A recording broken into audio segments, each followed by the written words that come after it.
आप लोग जिस भी एग्ज़ाम की तैयारी कर रहे हैं, चाहे आप देखिए सिविल सर्विस की बात कर लीजिए, यानी कि यूपीएससी की बात कर लीजिए, या फिर स्टेट पीसीएस की बात कर लीजिए। इसमें आप देखते हैं यूपी पीसीएस हो, बिहार पीसीएस हो, छत्तीसगढ़, राजस्थान, एमपी पीएससी हो आपका, या फिर आप देखिए वनडे एग्ज़ाम की बात कर लीजिए। और सेंट्रल लेवल पर भी तमाम एग्ज़ाम होते रहते हैं और स्टेट लेवल पर भी तमाम एग्ज़ाम होते रहते हैं। उनके पुराने क्वेश्चंस पेपर उठा के देखा होगा आप लोगों ने, तो आपको मालूम चला होगा कि पुरस्कारों से आपकी परीक्षाओं में क्वेश्चंस हमेशा पूछे जाते हैं। और ये भी मालूम होगा आपको कि जो आपके नोबेल पुरस्कार हैं वो हर साल दिए जाते हैं। तो अभी हाल ही में दिए गए हैं, घोषणा हो चुकी है इनकी। तो हम लोग इनके बारे में सभी के बारे में बात कर लेंगे। नोबेल पुरस्कार के बारे में एक सामान्य जानकारी देख लेंगे और अल्फ्रेड नोबेल के, जिन्हें नोबेल पुरस्कार का दाता कहा जाता है, उनके बारे में भी एक ओवरव्यू हम लोग ले लेंगे। और अभी तक जिन भारतीयों को मिले हैं नोबेल पुरस्कार उनको भी हम लोग देख लेंगे। सबसे पहले आप लोग अपनी स्क्रीन के सामने अल्फ्रेड नोबेल को देख रहे होंगे। इनका पूरा नाम अल्फ्रेड बर्नहार्ड नोबेल, और इनका जन्म 21 अक्टूबर 1833 में स्टॉकहोम स्वीडन में हुआ था और 10 दिसंबर 1896 में इटली में इनकी डेथ हो गई थी। और इन्हें आप लोग देखिए क्या डायनामाइट के आविष्कारक के रूप में भी। और आप लोग देखते होंगे कि इनके जन्म दिवस किस महीने में पड़ता है, अक्टूबर महीने में। तो इन नोबेल पुरस्कार की घोषणा हो जाती है आपकी अक्टूबर महीने में और ये दिए जाते हैं दिसंबर महीने में, ठीक है, जब जिस महीने में इनकी डेथ हुई थी। और आप देखेंगे कि ये रसायन क्षेत्र से भी जुड़े रहे हैं, इंजीनियर भी रहे हैं, आविष्कारक भी रहे हैं, व्यवसायी भी रहे हैं और एक सामाजिक कार्यकर्ता यानी कि परोपकारी व्यक्ति भी रहे हैं। और इन्हें आप लोग स्क्रीन पर देख भी रहे हैं। तो आप देखेंगे स्वीडन के प्रसिद्ध रासायनिकविद और इंजीनियर अल्फ्रेड नोबेल की याद में 1901 के एक से प्रत्येक वर्ष 10 दिसंबर को उनकी पुण्यतिथि पर नोबेल पुरस्कार नोबेल फाउंडेशन द्वारा पुरस्कार दिए जाते हैं। और वर्तमान में नोबेल पुरस्कार 6 अलग अलग क्षेत्रों में दिए जाते हैं। लेकिन आप लोगों को यह भी मालूम होना चाहिए कि नोबेल फाउंडेशन की स्थापना कब हुई थी, 29 जून 1900 में, सन 1900 में, ठीक है। और आप देखेंगे कि 1901 में से 5 क्षेत्रों में उत्कृष्ट योगदान के लिए नोबेल पुरस्कार शुरू हुए थे। 1901 में 5 क्षेत्रों में शुरू हुए थे, जिसमें आप देखेंगे भौतिकी हो गया, रसायन हो गया, चिकित्सा हो गया, साहित्य हो गया और शांति हो गया। और यही आप लोगों को एक बात और मालूम होनी चाहिए कि देखिए जो शांति का नोबेल पुरस्कार है ये केवल नॉर्वे में मिलता है, बाकी के आप देखेंगे सभी पुरस्कार स्वीडन में दिए जाते हैं। तो ये भी आप लोग याद रखिए, कई बार पूछ लेता है। और 1968 से स्वीडिश बैंक द्वारा अर्थशास्त्र के क्षेत्र में नोबेल पुरस्कार की घोषणा की गई थी। और शांति का नोबेल पुरस्कार नॉर्वे की राजधानी ओस्लो में दिया जाता है, जबकि अन्य 5 स्वीडन की राजधानी स्टॉकहोम में दिए जाते हैं। और प्रत्येक वर्ष एक क्षेत्र में अधिकतम 3 लोगों को नोबेल पुरस्कार दिया जा सकता है। अधिकतम 3 लोगों को। आप लोगों ने देखा भी होगा कि 4 लोगों को नहीं दिया जाता है एक क्षेत्र में, 3 ही लोग देखने को मिलते होंगे। और ये आप देखिए 1968 में ये शुरू हुआ था, लेकिन आप देखिए पहली बार 1969 में दिया गया था अर्थशास्त्र के क्षेत्र में। तो ये भी आप लोग याद रखिएगा। नोबेल पुरस्कार में एक स्वर्ण पदक मिलता है, डिप्लोमा, और 10 मिलियन स्वीडिश क्रोना की धनराशि दी जाती है। अगर विजेता एक से अधिक हैं तो पुरस्कार राशि उन्हीं के अनुपात में बांट दी जाती है। और 1974 के बाद मरणोपरांत नोबेल पुरस्कार देना बंद कर दिया गया। यानी कि 1974 तक आप देखिए कि जो मर जाता था बाद में भी उसे नोबेल पुरस्कार दिया जा सकता था, लेकिन अब बंद कर दिया गया। लेकिन अगर पुरस्कार घोषणा हो जाए और 10 दिसंबर से पहले किसी का डेथ हो जाए तो उसको पुरस्कार दिया जाए। यानी कि कहने का मतलब है कि अक्टूबर महीने में घोषणा हो चुकी है और उसका नाम आ चुका है, और मान लीजिए कि अक्टूबर और दिसंबर महीने के बीच में उसकी डेथ हो जाती, तब देखिए उसका पुरस्कार दिया जाएगा उसे। नोबेल पुरस्कार केवल द्वितीय विश्व युद्ध में आप देखेंगे 1940 और 1942 के दौरान नहीं दिया गया था। द्वितीय विश्व युद्ध हुआ था ना, उसी की बात हो रही, 1939 से शुरू हुआ था, 1945 में जापान पर परमाणु बम गिराए गए थे, उसके साथ खत्म हुआ था द्वितीय विश्व युद्ध। अब बात करते हैं 2022 में जो पुरस्कार दिए गए हैं। सबसे पहले हम लोग बात करते हैं 2022 के भौतिकी यानी कि फिजिक्स के क्षेत्र में दिए गए नोबेल पुरस्कार। 2022 में भौतिकी का नोबेल पुरस्कार निम्नलिखित 3 वैज्ञानिकों को दिया गया है। इसमें आप देखेंगे एलन एस्पेक्ट हैं, ये फ्रांस के हैं, जॉन ए क्लोजर हैं, ये अमेरिका के हैं, और एंटोन जिलिंगर हैं और ये ऑस्ट्रेलिया के हैं। एक बार आप लोगों को दिखा देता हूं इन्हें। देखिए आप लोग देख रहे हैं, एलन एस्पेक्ट हो गए, जॉन ए क्लोजर हो गए और एंटोन जिलिंगर हो गए। इनकी पिक्चर भी आप लोग देख रहे होंगे। तो फिजिक्स में 3 लोगों को दिया गया है, इनके नाम जरूर आप लोग याद रखिएगा।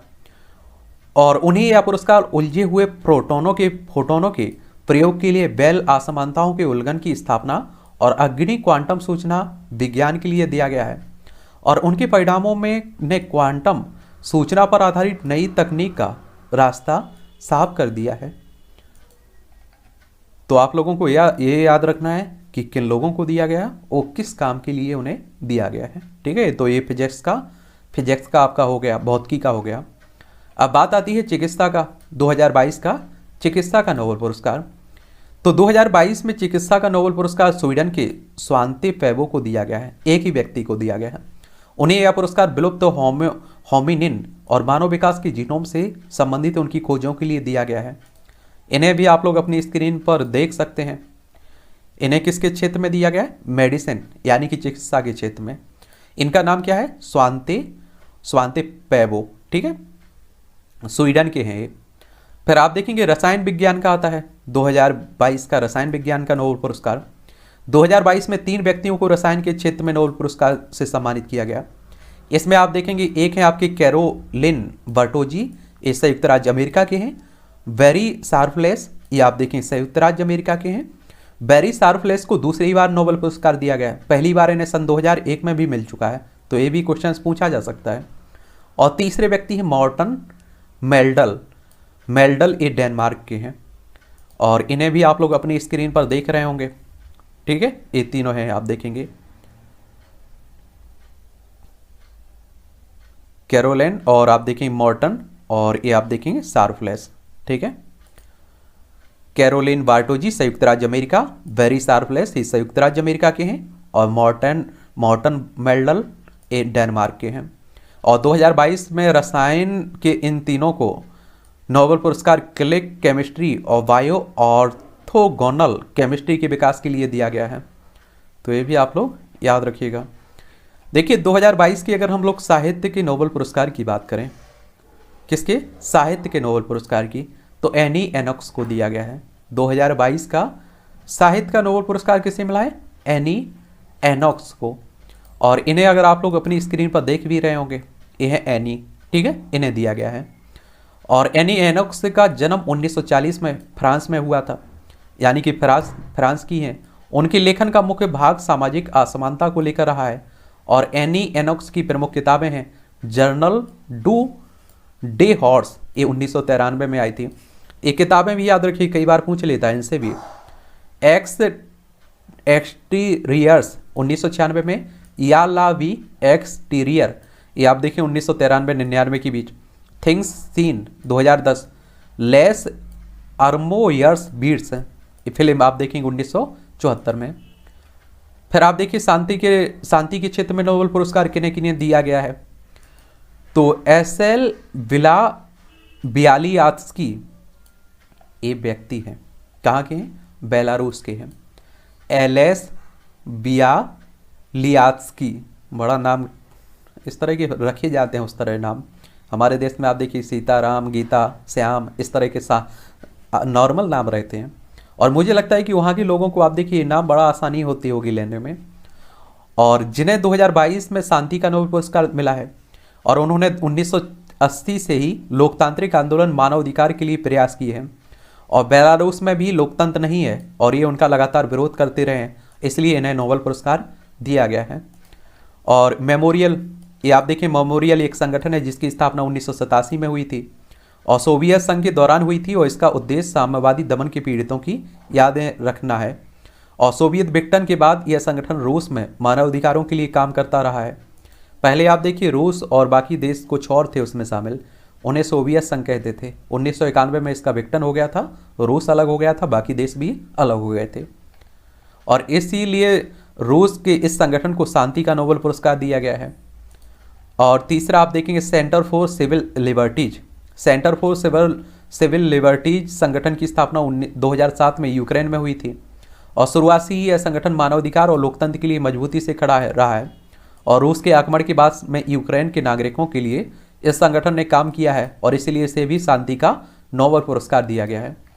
यानी कि शांति का नोबेल पुरस्कार एक व्यक्ति और 2 संगठनों को दिया गया है। व्यक्ति का नाम है एलेस वियालित्स्की, और दूसरा संगठन है आप देखेंगे मेमोरियल, और एक संगठन है आपका सेंटर फॉर सिविल लिबर्टीज। इन्हें आप लोग अपनी स्क्रीन पर देख लीजिए। ये आप देखिए व्यक्ति हो गए, और ये संगठन हो गया, और एक संगठन ए हो गया आपका, ठीक है। एलएस हो गए ये व्यक्ति, और मेमोरियल आप देखिए संगठन, एक सेंटर फॉर सिविल लिबर्टीज हो गया संगठन। फिर उसके बाद आप देखेंगे आपका आता है अर्थशास्त्र के क्षेत्र में, और 2022 का नोबेल पुरस्कार 3 अमेरिकी अर्थशास्त्रियों को दिया गया है। इसमें आप देखेंगे वैन वर्नानकी हो गए, डगलस डायमंड हो गए, फिलिप डायविगो हो गए। वैन वर्नानकी, डगलस डायमंड, फिलिप डायविगो हो गए, और इन्हें आप लोग अपनी स्क्रीन पर देख भी सकते हैं। देख लीजिए तीनों व्यक्ति, और अमेरिका से संबंध है इनका। इन तीनों पुरस्कार विजेताओं को विशेष रूप से वित्तीय संकट के दौरान अर्थव्यवस्थाओं में बैंकों की भूमिका के बारे में हमारे समाज में सुधार करने के लिए दिया गया है। और 2022 का अर्थशास्त्र का नोबेल बैंकों और वित्तीय संगठनों पर शोध के लिए दिया गया है। और जैसा कि अर्थशास्त्र का नोबेल पुरस्कार 1968 से शुरू हुआ और पहली बार 1969 में दिया गया था। एक क्वेश्चन से भी कई बार पूछ लिया गया है। अब चलिए हम लोग बात करते हैं भारत के जो नोबेल पुरस्कार विजेता हैं उनकी सूची आप लोग देख लीजिए। तो इसमें आप देखेंगे ये नोबेल पुरस्कार हो गए, ये जिस साल में उन्हें दिया गया और जिस श्रेणी में जिस क्षेत्र में दिया गया वो क्षेत्र हो गया, और कहाँ से संबंध रखते हैं। जैसे आप देखिए रोनाल्ड रोस, ये आप देखिए 1902 में दिया गया था। फिजियोलॉजी और चिकित्सा के क्षेत्र में मिला था इन्हें। ये यूके के थे, लेकिन इनका जन्म भारत में हुआ था, ठीक है, ये आप लोग जरूर याद रखिएगा। दूसरे थे रुडयार्ड किपलिंग, 1907 में दिया गया था साहित्य के क्षेत्र में। ये भी यूके के थे, लेकिन इनका जन्म हुआ था भारत में। रविन्द्रनाथ टैगोर 1913 में मिला था साहित्य में, और इनका भारत में ही जन्म हुआ था। रविन्द्रनाथ टैगोर को आप लोग जानते होंगे, गीतांजलि आप लोगों ने पढ़ी होगी, ठीक है। तो पहले ही आप देखिए भारतीय यही थे, ये भी आप लोग याद रखिएगा। फिर आप देखेंगे सीवी रमन 1930 में दी गया था भौतिक विज्ञान में, और तमिलनाडु के थे, हमारे ही भारत के। हरगोविंद खुराना 1968 में फिजियोलॉजी और चिकित्सा में। ये यूएसए की नागरिकता इन्होंने ले ली थी, लेकिन भारत में इनका जन्म हुआ था। मदर टेरेसा 1979 में इन्हें मिला था शांति के क्षेत्र में, भारत में की नागरिकता इन्होंने ली हुई थी। सुब्रमण्यम चंद्रशेखर 1983 में भौतिक विज्ञान में मिला था, यूएस के थे, लेकिन इनका जन्म भारत में हुआ था। 14वें दलाई लामा, ये 1989 में शांति के क्षेत्र में मिला था, भारत तिब्बत में इनका जन्म हुआ था, लेकिन भारत में रह रहे। अमृत सेन 1998 में अर्थव्यवस्था के क्षेत्र में, अर्थशास्त्र के क्षेत्र में पश्चिम बंगाल के थे। और वेंकट रामाकृष्णन 2009 में मिला था रसायन विज्ञान में, ये यूके के थे, और लेकिन भारत में इनका जन्म हुआ था। कैलाश सत्यार्थी 2014 में मिला था शांति के क्षेत्र में, मध्य प्रदेश के ये है। अभी थी बचपन बचाओ आंदोलन से भी जुड़े रहे हैं कैलाश सत्यार्थी। अभिजीत बनर्जी 2019 में मिला था इकोनॉमी यानी कि अर्थशास्त्र के क्षेत्र में, यूएसए में है, भारत में इनका जन्म हुआ, लेकिन यूएसए की इन्होंने नागरिकता ले ली है।